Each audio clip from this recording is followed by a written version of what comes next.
Welcome back, guys, to the CFB Run-Up. I'm one of your hosts, JT Hill. We got Quinn over there. And today we're just going to be going through the college football playoff and what the bracket's looking like and our opinions. And then talk about a little bit about conference chaos. Not going to be a long podcast today, but let's just dive right into it. So the 12-team bracket currently that the CFB committee released is Tulane at 12, Texas Tech at Tulane, number 12, playing number 5, Texas Tech. Number 9, Notre Dame, playing number 8, Oklahoma. Number 11, Miami, which we'll dive a lot into Miami next, playing number 6, Oregon. And then number 10, Alabama, playing number 7, Ole Miss. 1, 2, 3, and 4, Ohio State, Indiana, Texas A&M, and Georgia. So just overall thoughts, not much complaints. I like Oklahoma having a home playoff game. I think that they've earned that with their schedule. And if Lane Kiffin leaves Ole Miss, I don't even know what's going to happen. Is he going to leave right in the middle of the season so he doesn't coach his team? If he does, and he's literally not coaching, I would suggest putting Oklahoma above Ole Miss at number 7. But if I'm an Oklahoma fan, I am not wanting to play Alabama because that would not be fun, having to play Alabama again. Obviously, it would be a home playoff game, but that would not matter. Now, Texas Tech is in an interesting spot. If they beat Tulane, which they probably would, they would be playing Georgia. I like that matchup for Texas Tech, actually. That would be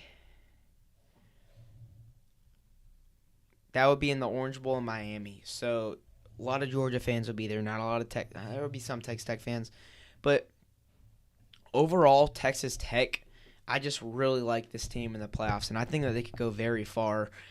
Same with Notre Dame, honestly. That would be interesting if Notre Dame went and played number 1 Ohio State in the second round of in the Fiesta Bowl.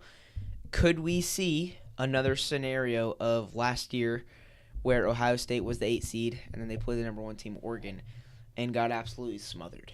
Could we see that happening to Ohio State? I don't think so, but that would be an interesting matchup. Winner of Miami and Oregon plays Texas A&M. But before I say that, Miami would not. We can't even really consider Miami because they would not be in the CFP because they're not even at the top of their conference. I mean, they have 2 losses and they're both conference losses. Miami is 5th in the conference, below Georgia Tech. I don't even know how that works, to be honest. Now, if Miami did beat Pittsburgh, they would have the tiebreaker over Georgia Tech and Pittsburgh, so they would be in 3rd. So what needs to happen for Miami is they need a win, and they need SMU or Virginia to lose a game. Actually, wait, no, because they already lost to SMU. So the only scenario is Miami playing SMU, and then they would maybe play Virginia. So they're going to have a couple losses happen for them. And, yeah, there's some pretty crazy chaos in the ACC still. But, yeah, this bracket ain't bad. I do like Texas A&M. I think the best spot that you could be in is probably going to be, dude, all of these first-round bye teams, they have such a hard schedule if this were to happen. Mm-hmm. Georgia playing Texas Tech, Ohio State playing Oklahoma or Notre Dame. I think Ohio State could handle Oklahoma. Texas A&M playing Oregon or Miami. I really like Oregon, and I'll get into that later. And then Indiana playing Alabama or Ole Miss. That's actually crazy. But, Quinn, what do you got? So, no team in the top 12 lost in these rankings, so I wasn't expecting a shakeup, and there really wasn't one. So there's really one gripe that I have to say, and that's Oregon jumping Ole Miss after, yes, they got their technically their best win of the season against USC, but if I'm being completely honest, I just don't see it. I don't think that Oregon's resume tops Ole Miss's or maybe even some of these other teams. I think that Ole Miss, their best win is against Oklahoma, and their loss is a very close one at Georgia. Oregon, Their best win is the USC game, which good win, but their losses to number 2 Indiana. And I'm not saying that Indiana is a bad team, but if you watched that game, they weren't really competitive. It was at home too, and the only reason that the score was that close is because Fernando Mendoza threw a pick six. So, in my opinion, I think that it should have stayed the same, and that Ole Miss should have been over Oregon. And I know they have one loss still, but I feel like say if they play Notre Dame, I think Notre Dame's gonna win. Say if they play some of these other teams like Alabama, I think Alabama's going to win. I just don't know how good Oregon actually is. And I just think that they're a tad bit overrated, but they're still a good team. Like JT said, these first round buys, they, like Georgia, they're probably going to have to play Texas Tech. Ohio State, they're probably going to have to play either Notre Dame or Oklahoma. And same with Indiana, they're going to have to play either Alabama or Ole Miss, sorry. And honestly, I wouldn't really like these situations if I were them because they would all be playing very good teams. Same with Texas A&M. They'd probably play the winner of Oregon and Miami. I think the best situation that you'd be, the best ranking that you'd want is the 5 seed, actually, because that means you play the 12 seed, which is more than likely going to be Tulane, and it's going to be the group of 5 team. And I think that that's better than waiting for a full month to play football again. And yes, technically they could lose this game, but I just don't see it. I don't see how Texas Tech or Ole Miss or Oregon could lose to a 12-seed Tulane or James Madison or North Texas, whoever you want to throw in there. And I think that's better than a Georgia who's going to have to wait for that to happen, or for an Indiana who's going to wait a whole month only to play a red-hot either Ole Miss or Alabama team. And the thing with what happened last year with Ohio State is that they peaked at the right time. If they got the first round bye, I don't think that they would have peaked at the right time because they wouldn't be red hot having the momentum after that dominating win over Tennessee. And ultimately, that's why they smacked the 1 seed Oregon, who was undefeated. So honestly, I think the 5 seed is where you want to be right now, which is why Texas Tech jumping Ole Miss was so pivotal. Except I do agree with that. I do think that Texas Tech is a better team than Ole Miss. And honestly, I don't know about resume because Tech plays in the Big 12, but they've just been dominating every team they've played other than Arizona State. So I said this last week, I'm going to say it again. If this is the bracket that we get, this is going to be a very entertaining playoff. Yeah, so that's a lot of stuff. But the one thing that I actually don't agree with you, Quinn, is Oregon. Now, Oregon is interesting. Obviously, they don't have a ton of wins, but they did just beat USC. Currently, based on what they've done, I'm fine with them at 6. And because, obviously, they did lose to Indiana, which is a good loss, but people want to penalize them for taking Penn State to overtime. That game was so pivotal, and to use Josh Pate terms, Oregon killed Penn State. Now, obviously, they didn't kill them on the stats. They didn't kill them in the game. They didn't beat them 45-20. They killed the team. They literally killed Penn State as a team because right after that game, Penn State had a downfall.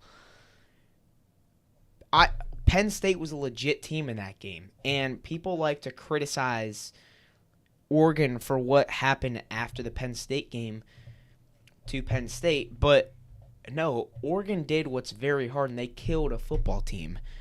That's a really, really hard thing to do in college football, and you don't see that.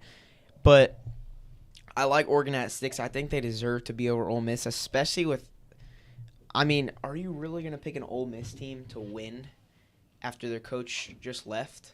I don't know. But it's going to be interesting. I like Texas A&M still at 3, but you could make a case for Georgia above Texas A&M. I get that TAMU is undefeated, but Georgia, I guess you're not. I don't want to penalize a team for being undefeated. So I like Texas A&M at 3. Ohio State, Indiana, the same thing. The game that I'm very excited to watch is going to be Ohio State versus Michigan. It's supposed to snow. It's actually going to snow in Kentucky. It's going to snow. It's going to be freezing, but it's going to be a good game, and I'm really excited to see that. Michigan is legit. Just came off a big win at Maryland. Definitely not the easy, or definitely like one of the easiest places to play. I mean, the crowd was more Michigan fans than Maryland, but that Maryland team was sneaky, and some people had Maryland making it close, and it was close for about a couple first quarters, but Michigan pulled away, and that's a pretty good win for them. I like this Michigan team. I think if they beat Ohio State, they deserve to be in the CFP because it's the number one team. Michigan is currently standing at number 15, and if they wanted to make it, they would have to be at number 10. So they would have to jump a lot of teams if they wanted to. But let me just go to – they're currently fourth in the Big Ten, below Oregon, Ohio State, and Indiana. So that would be interesting. I think they would need Oregon to lose, and then they'd have to beat Ohio State. So not a whole lot has to happen. I mean, Oregon plays the number 6 team in the Big Ten, Washington, who is a pretty sneaky team. They just beat UCLA 48-14. They score a lot of points. Now, they did lose to Wisconsin, and they have lost to Ohio State and Michigan. So definitely some tough losses there, but I like this Michigan team, and I think that they have a chance to make to the Big Ten championship. But yeah, there's going to be chaos this week. The slate is crazy, and there's so much games on Friday. But yeah, another thing that I want to talk about, Quinn, is the similarity of what could have happened to Oregon is actually kind of crazy. Going back to that Penn State thing, Penn State got killed by Oregon. Their team just got they died. Their team died. The same thing almost happened to Oregon. Indiana beats Oregon. Okay, that was a top 10 matchup. Okay, this is the similarities of Penn State and Oregon and what happened. Oregon beats Penn State, top 10 matchup. Indiana beats Oregon, top 10 matchup. For Oregon and Penn State, that was both their first loss of the season, and they were both ranked in the top 10, so both very high-ranked teams. And then, the game after that, both had to travel over the entire United States to play their next game. Penn State had to play UCLA, and Oregon had to play Rutgers. Very, very similar. Oregon basically survived what they did to Penn State. Oregon almost got killed just like Penn State. And that just proves my resume more. And I think this Oregon team has a chance to go to the national championship. I really like this Oregon team. I think they're legit. And that USC team, they were good, but I really, really, really like this Oregon team. And obviously they don't have a lot of good wins, but I think killing Penn State was what makes me put them super high. And then, yeah, I think the one thing is I'm just still really confused about Miami. It kind of confuses me why they're in, and expect to see Virginia is Pittsburgh currently in the ACC championship? I don't think so. Yeah, they I think are. Holy cow. I thought it was Virginia and SMU. If they win, they're in. Well, Virginia, Pitt, and SMU are all tied for third, or for first. So we'll see how that goes. But because Miami is currently ranked 11th, if they beat Pitt, I don't know. Would Miami make the CFP? Would they make it over an Alabama if Alabama lost? Probably. Would they make it over Notre Dame if Notre Dame lost? Definitely.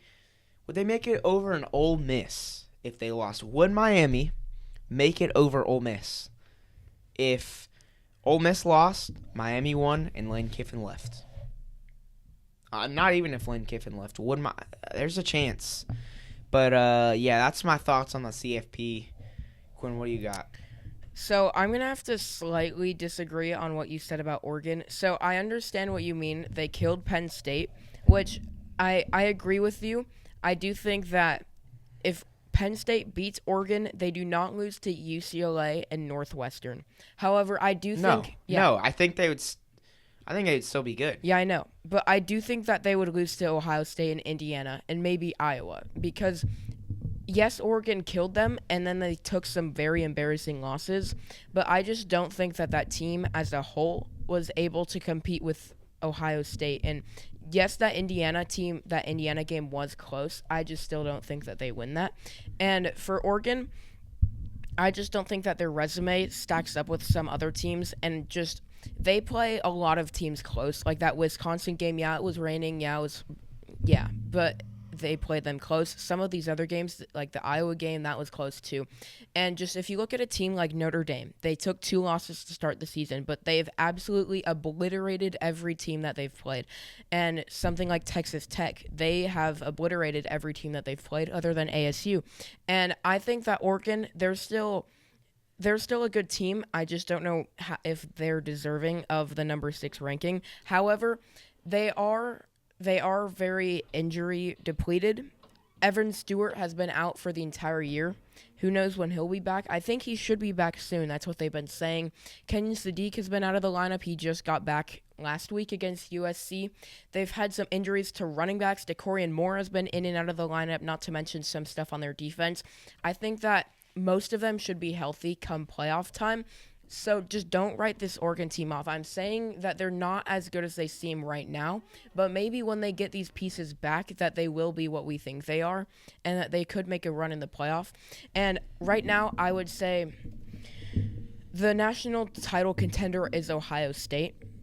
But if they show against Michigan that they're not the team that we've played, because we're just going to be honest, they have not played a hard schedule. Their best win is against Texas, and Texas is a pretty good team. But other than that, they really haven't been tested. But they've been dominant in every team against every team they've played, which is why they are the unanimous number 1 seed. But what if they're not as good as we think? What if they at least struggle? They show weakness against Michigan. Then there's about like 9 or 10 teams that I think could win the national championship, and Oregon is right there in there. So this is going to be a very interesting Saturday to see what happens with Ohio State. And if they lose to Michigan in a 5th straight year, there's going to be a lot of talk, and Ohio State fans are not going to be happy. Yeah, but I mean, I think Ohio State fans would rather win a national championship than beat Michigan and not win one. So, I mean, losing to Michigan could help Ohio State because if I'm Ohio State, I don't want to play Notre Dame it wouldn't even be at home. So, I mean, Ohio State's still going to make it if they lose to Michigan. Only 1 loss. Mm-hmm.